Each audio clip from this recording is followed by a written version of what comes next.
Greetings to all you beloved and respected Atomians. Today, I'll be opening the door to another Q&A session with dreamy President Park.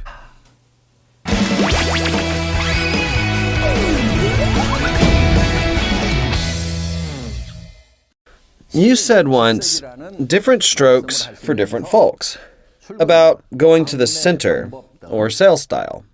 You told us to respect each individual's style when it comes to expanding business. Doing so brings unexpected difficulty when trying to build teamwork in the field. Despite different individual styles, we need to somehow get together at the center and work toward the same goal with passion. How can I go about overcoming this issue? That was the first question. I am fully aware of what you go through in the field while trying to work out your differences and work cohesively.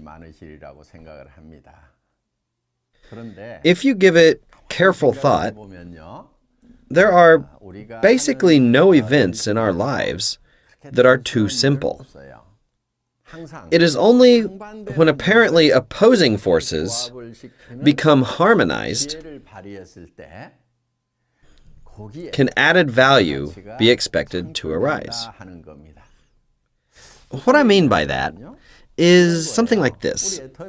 Atomy always trumpets absolute quality and absolute price. Most distributors out there sell quality goods at high prices and low-grade goods at cheap prices, and that's the norm. You would think that such a strategy would really be easy. However, those people's jobs are actually very difficult. Why? There are just too many people doing that. So the competition in that world is fierce. In the meantime, we chose and are going into uncharted territory. Of course, that's not an easy road, and it requires tremendous amounts of effort. Nevertheless, once chosen, that path will lead to success. There are two paths in leading an organization. Leading the organization in an orderly fashion, like a group of soldiers. Keeping the fittest and losing the weakest is not hard. It's actually quite easy. And many people resort to that method. Another leading style is laissez-faire. They don't really care about having order or tight control, and they just let members do however they please. That method is also practiced by many folks, and is really not that hard either. However, I view both of these methods as inherently problematic. So, what should you do? People come in all shapes and sizes. You must respect their individuality, even as you recognize the common ground of the group, and fuse it into an orderly, structured body. This fine-tuning process requires wisdom. Yet, it will bring you added value. I see most people want to go the easy way and dread going the more complex road. I'll tell you what is easy.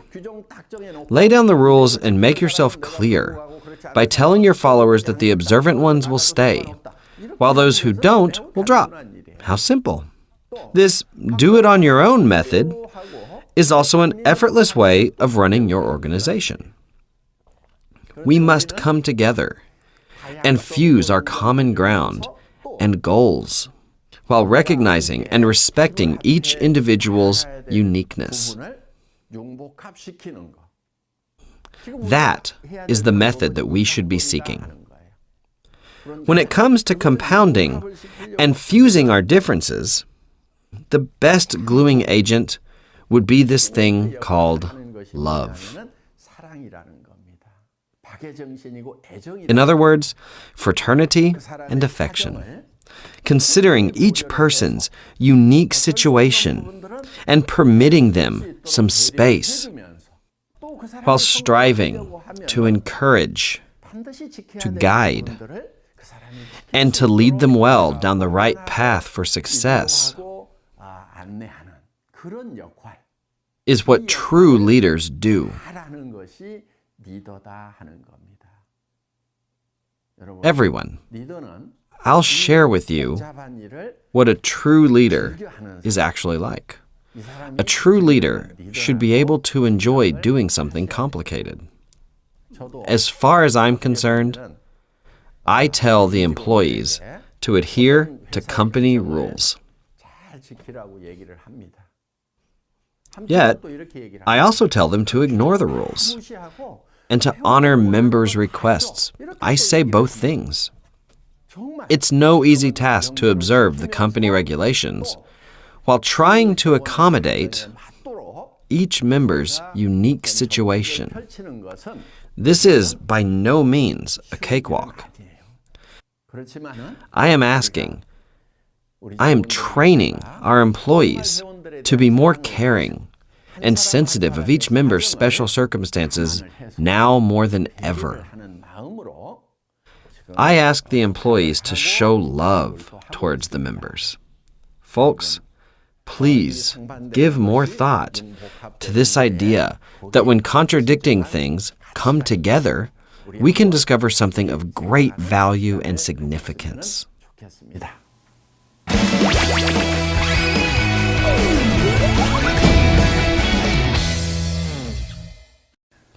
Second question. How can I introduce super synergy of united heart and grow with contractors who are only concerned about the smaller leg? There are many people who are consumed by smaller and bigger legs. Here's what I think. Do you have Star Masters and Royal Masters in your bigger leg? If that's the case, it's indeed a much bigger leg. If you're on your way to Imperial Master, which follows after becoming a Royal Master and then a Crown Master, you should have several Royal Masters and Star Masters on both of your legs. Those who don't have any mastership holders, even on their bigger leg, should stop worrying about bigger or smaller legs. They have too little perspective on the atomy business and should stop behaving in such a ridiculous way. To me, one is a small leg and the other is a smaller leg. They are both small legs. That's the way you need to be thinking about this. Consider both of them as your smaller legs and continue doing your sponsoring work all the time. There's one thing that you must keep in mind. You have no idea when your current smaller leg might become your bigger leg. In this business, you never know when or with whom you may hit the jackpot. The conclusion is that you must care for both of your legs. Among many successful royal leaders, there have been many cases of smaller legs overtaking the bigger legs, and thus the tables have been turned many times. Sure, I understand paying more attention to the smaller leg, as compensation is calculated based on that. That's totally natural. Still, you want to focus on both of them. Please keep this crucial fact in mind. Here's why I am telling you to invest interest in your bigger leg too. Later, when both of your legs finally become big, and you become a successful leader who is paid handsome compensation, when you're raking in money, if you aren't respected by your partners, your success is really only a half success. That's why, in addition to making a lot of money, you truly want to become a complete respectful leader. When both of your legs are still little, you should never neglect your bigger leg. Both your small leg and your smaller leg must be well cared for. Got it? All right.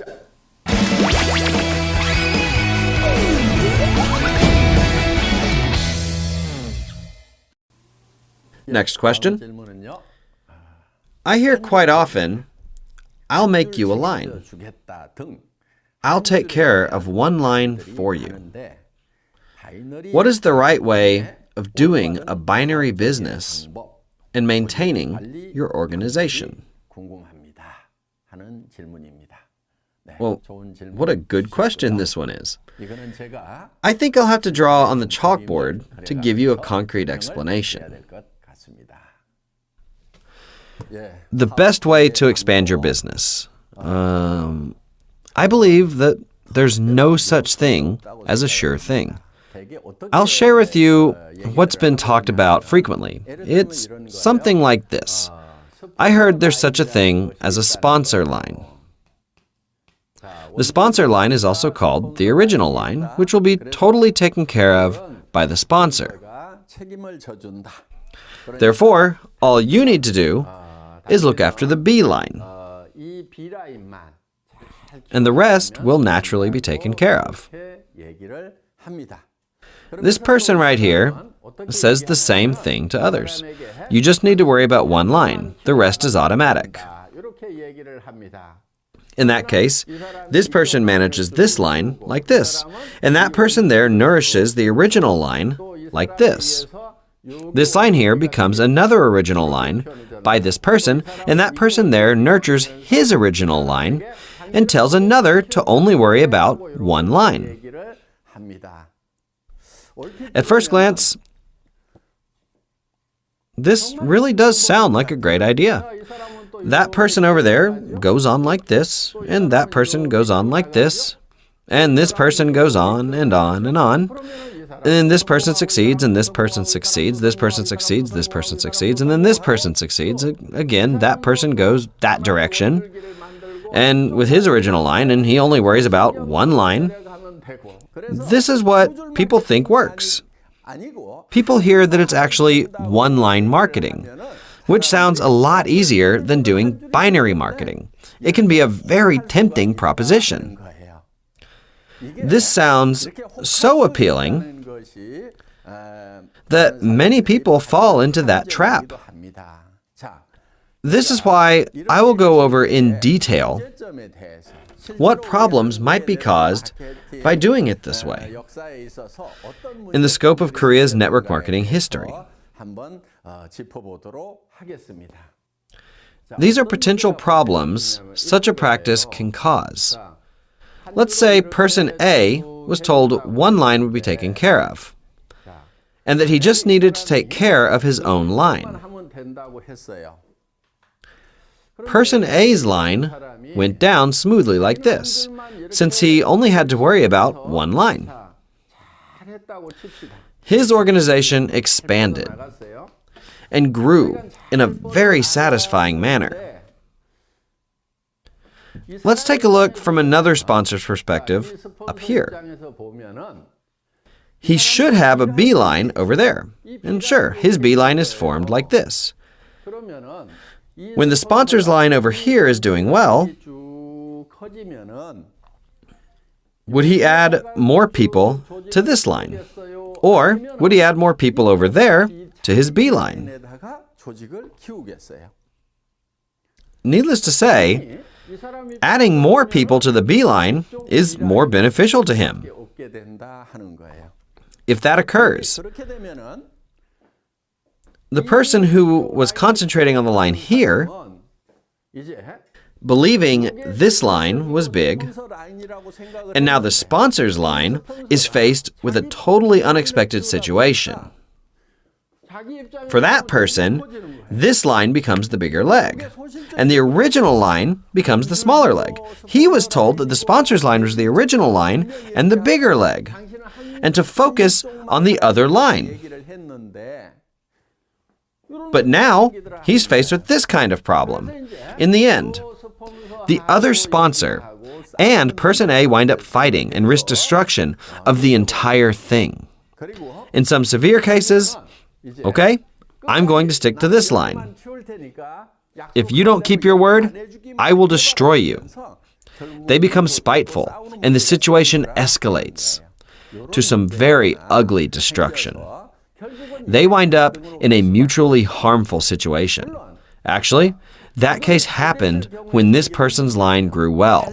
This person's line grew well, but he was told that the original line would be guaranteed.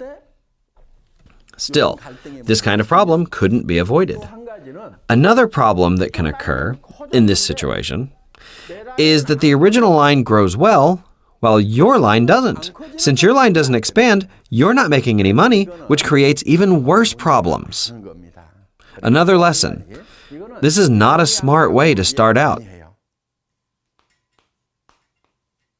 Between this well-balanced group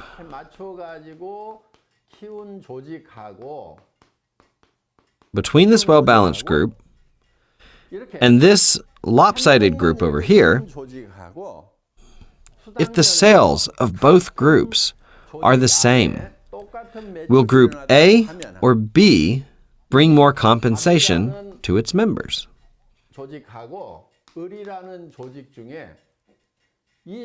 Members of Group A or members of Group B? Naturally, the members of Group B. And I'll tell you why. This person gets no compensation here. No compensation for this person, this person. There are many people who collect no compensation here. In the meantime, this person is compensated and this person and so on. And there are a lot more people who get compensation. The total sum of members' compensation is greater in this group, so they can grow, prosper together, and energize each other in the long run. In the meantime, this organization will not be able to weather the times because the members cannot reap what they sow. As you can see, doing business this way is inherently inefficient, and relying on one line as the main line is not very desirable. Rather, when a sponsor and a partner gather their hearts and efforts together to foster a balanced organization, things will go much more smoothly. Another noteworthy thing to remember in this case is that some people erroneously believe that they must fill up these empty spaces and link up the lines to make it look like a complete matrix. That's another common way to completely screw this up. In other words, you would frame your structure uniformly and number each spot, 1, 2, 3, 4, 5, 6, and 7. The sponsor would place newcomers in designated spots upon their entry order. This is another really dumb method of doing business. It's just really not that smart. Yeah, and it's bound for failure as well. You want to expand your organization in a balanced way. Like a tree, sprouting branches. You should let it grow in a natural way. Don't force yourself to fill every single line or try to make it into a perfect matrix. There's no need for that. None of these two methods are effective. As a part of developing your organization, you must have 2 lower masters on both of your legs. That's really the smartest way to go about this. For example, on your way to Diamond Master, you must have a Sales Master here and another Sales Master here. And like this, you must have 2 Sales Masters on each of your legs. In the case of rearing 2 Sales Masters here and 2 Sales Masters there, you can get in big trouble if one of them decides they're going to quit. This is why you want to set up a goal of fostering and nurturing as many mastership holders as you possibly can. Here is what you should really be doing. Find about 4 potential leaders strategically in each line of yours, and devise a plan to succeed together, and develop teamwork accordingly. The same goes for this line as well. When it is going down smoothly, you would meet someone here, and you meet someone there that you'd love to form a successful team with. You will want to create a certain chemistry amongst yourselves so that you can share the same path and objectives. That doesn't mean that it's okay to neglect and dump these people over here. I don't mean that at all. For this person to do well, this line of his should go smoothly down here, and that line over there must go down as well. I'd like to ask you a question about what you should be doing to help this person here and that person there succeed. You should be overseeing the entire network in a comprehensive way to make this go round. However, once your organization is running, things can get too overwhelming for you. That's when the Atomy Success System comes in handy. You can't just handle everything on your own, so you should utilize our system with the Success Academy, one-day seminars, or center meetings held on a daily basis. You can lead them to those seminars, which will lead them to success for you. Does that make sense? Q&A with Dreamy Hangil Park. I hope this was again a useful time for you. Now, there's only 1 month left. Time sure does fly. Have a fruitful end quarter, and let's meet again in the new year with renewed energy.